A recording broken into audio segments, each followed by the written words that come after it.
Hospital ಐಸಿಯುಲಿದ್ದೇನೆ.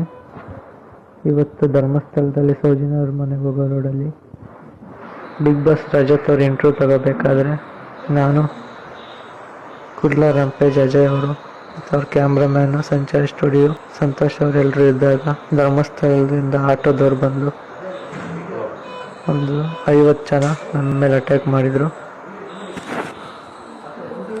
50 ಜನ ಆಟೋದವ್ರು ಬಂದು ನನ್ನ ಮೇಲೆ ನನ್ನ ಪೂಜಾರಿಗೆ ಅಪಮಾನ ಮಾಡ್ತೀಯ, ಇವತ್ತು ಬಿಡಲ್ಲ ಅಂತ ಹೇಳಿ ರೋಡಲ್ಲೆಲ್ಲ ನಮ್ಮನ್ನು ಬೀಳಿಸ್ಕೊಂಡು ಕಾಲಲ್ಲೆಲ್ಲ ಒದ್ದು ಹೊಟ್ಟೆಗೆ, ಕಾಲಿಗೆ, ತಲೆಗೆಲ್ಲ ದುಂಡಲ್ಲೆಲ್ಲ ಹೊಡೆದು ಎತ್ಕೊತ್ಕೊಂಡು ಕೂರಿಸಿ ತಲೆಗೆಲ್ಲ ಹೊಡೆದು ತಲೆ ಸುತ್ತ ಜ್ಞಾನ ತಪ್ಪು ಬೀಳೋವರೆಗೂ ಹೊಡೆದು ಎಲ್ಲರೂ ರೆಕಾರ್ಡ್ ಮಾಡ್ತಿದ್ವಿ. ಇದೆಲ್ಲ ಕ್ಯಾಮ್ರಾ ಎಲ್ಲ ಹೊಡೆದಾಕಿದ್ದಾರೆ. ಅಲ್ಲಿ ಲೋಕಲ್ಸ್ ಅವರು ಯಾರು ಕಾಪಾಡೋಕ್ಕೆ ಬರಲಿಲ್ಲ. ಅವರು ಎಲ್ಲರೂ ಒಂದೊಂದು ಏಟು ಹೊಡೆದ್ರು. ಆನಂತರ ಆಮೇಲೆ ಈಗ ಹಾಸ್ಪಿಟ್ಲಿಗೆ ಕರ್ಕೊಂಡು ಬಂದಿದ್ದಾರೆ. ಅದು ಹಾಸ್ಪಿಟ್ಲಿಗೆ ಐಸಿಯುಲಿದ್ದೀವಿ. ನಮಗೇನಾದ್ರು ಆದರೆ ಅವರೇ ಕಾರಣ.